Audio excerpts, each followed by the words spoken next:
तो नमस्कार, स्वागत है सभी को लक्ष्य ऑनलाइन क्लासेस में। आइए आज के क्लास में हम लोग देखने वाले हैं एनसीईआरटी मैथ का जो चैप्टर 4.3 है और इससे पहले जितने भी प्रश्न हैं यानी कि पिछले प्रश्न वो सभी का हम लोग सॉल्यूशन कर लिए हैं, यानी कि सॉल्व कर लिए हैं। उस वीडियो का लिंक भी आपको इसी वीडियो के नीचे डिस्क्रिप्शन में मिल जाएगा, वहाँ से जाकर के आप उसको अच्छी तरह से देख सकते हैं एंड समझ सकते हैं।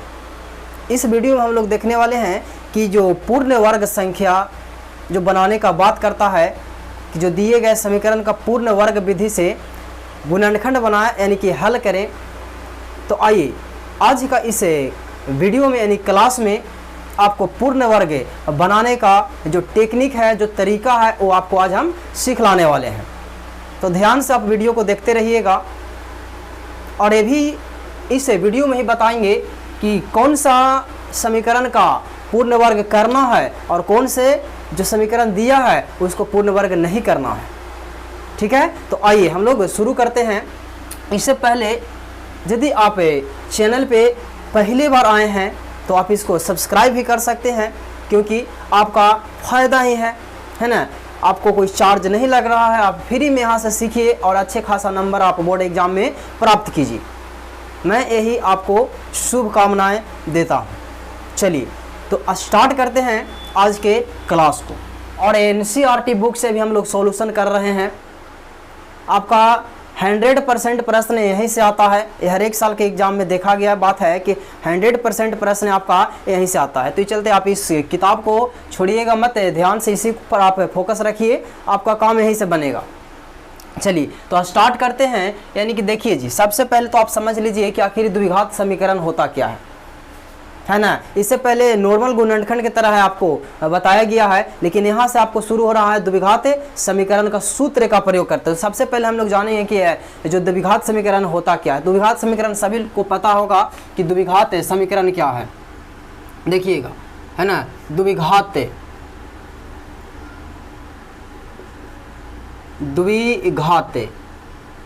समीकरण, राइट।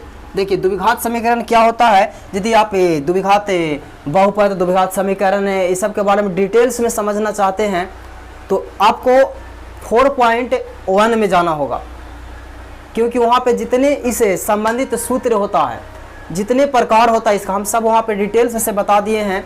उसका भी लिंक आपको इसी वीडियो के नीचे डिस्क्रिप्शन में मिलेगा, आप उसको ज़रूर एक बार देखिएगा, वहाँ से आपको बिल्कुल कन्फर्म हो जाइएगा कि हाँ किस तरह से होता है। अब देखते हैं इस क्वेश्चन को कि क्या इसका अस्तित्व है या नहीं है। सही है।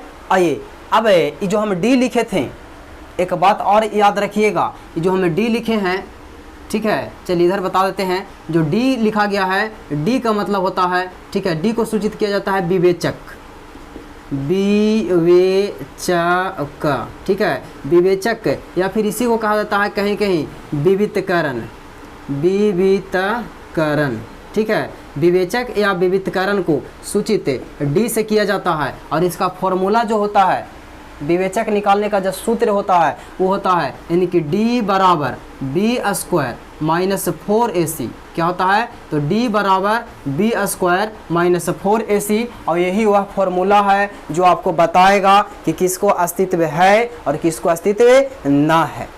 समझ में आया बात के कि डी क्या होता है। डी के मतलब विवितकरण या विवेचक। यदि आपसे प्रश्न में डायरेक्ट भी कई बार एग्जाम में आ चुका है कि आप निम्नलिखित प्रश्नों का विवेचक ज्ञात करें या विवितकरण ज्ञात करें, अर्थात डी के मान आपसे पूछा है, तो डी के मान निकालने का जो सूत्र होता है, चला डी बराबर बी स्क्वायर माइनस 4ac होता है। यहाँ से आप आराम से बैठा करके और निकाल सकते हैं, और यही सूत्र को अभी हम यहाँ पे अप्लाई करेंगे। और सबसे पहले हम यही जानकारी प्राप्त करेंगे कि इसका अस्तित्व है या न है। ध्यान दीजिएगा कि पूर्ण वर्ग विधि उसी द्विघात समीकरण का होता है जिस द्विघात समीकरण का अस्तित्व रहेगा।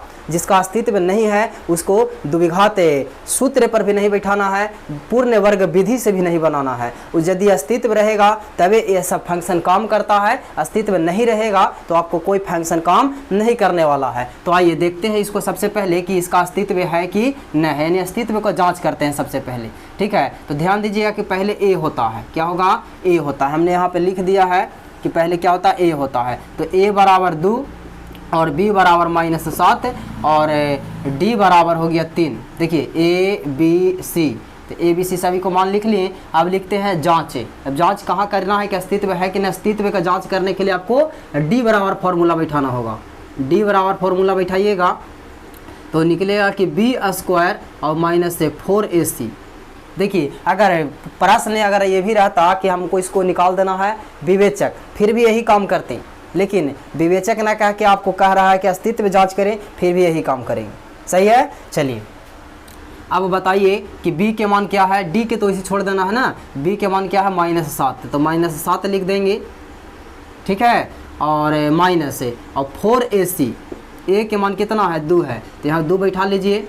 और c के मान d लिख दिए हैं जी, c के मान कितना है 3 है ना, तो 3 बैठा लेंगे। इस तरह से आप इसको कैलकुलेशन करिएगा तो 7 7 49 और माइनस 2 बार गुना हो जाएगा तो प्लस हो जाएगा और यहाँ जाएगा 49 से, और ये माइनस में है ना, तो माइनस में है तो गुना करिएगा तो 4 3 12, 12 दूनी 24, 12 दूनी के 24, इस तरह से आ जाएगा। और यदि आप इसको घटा लीजिएगा ना तो 25 आएगा।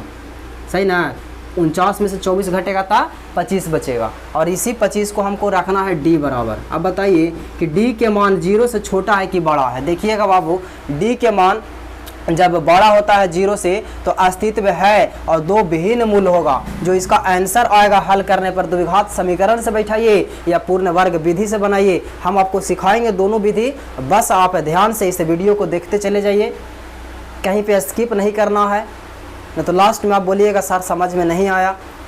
तो आप ध्यान से थोड़ा सा समझ लीजिए, ठीक है, और इसके बाद है फिर आप प्रश्न बनाने के लिए आपको हम सिखाते हैं। चलिए देखिए, तो d बराबर है तो अस्तित्व है, क्या बताना है बाबू, अस्तित्व है, अस्तित्व है, राइट। जांच हो गया कि इसका अस्तित्व है कि नहीं है। तो यदि d के मान यहाँ पे क्या देख लिए आप, d के मान बड़ा होता है 0 से तो इसका अस्तित्व होता है ना, तो d के मान तो 25 है, 0 से तो ऐसे दिख रहे हैं कि बड़ा है तो इसका अस्तित्व है। चलिए समझ में आ रहा है। तो यहाँ पे थोड़ा सा आपको दिखाई नहीं दे रहा होगा तो इसके मैनेज कीजिएगा। ठीक है, हम यहाँ पे आपको फिर से एक बात बता दे रहे हैं कि क्या लिखा हुआ है। ठीक है, d बराबर -7 का स्क्वायर -4 गुने 2 गुने 3। ठीक है, यही बात यहाँ पे लिखा हुआ है, राइट। चलिए अब हम लोग देखते हैं कि इसको किस तरह से हमको बैठाना है अस्तित्व। अच्छा चलिए आप लोग कमेंट में ज़रूर ये बात बताइएगा कि क्या अस्तित्व अब आप लोग जांच कर सकते हैं या नहीं।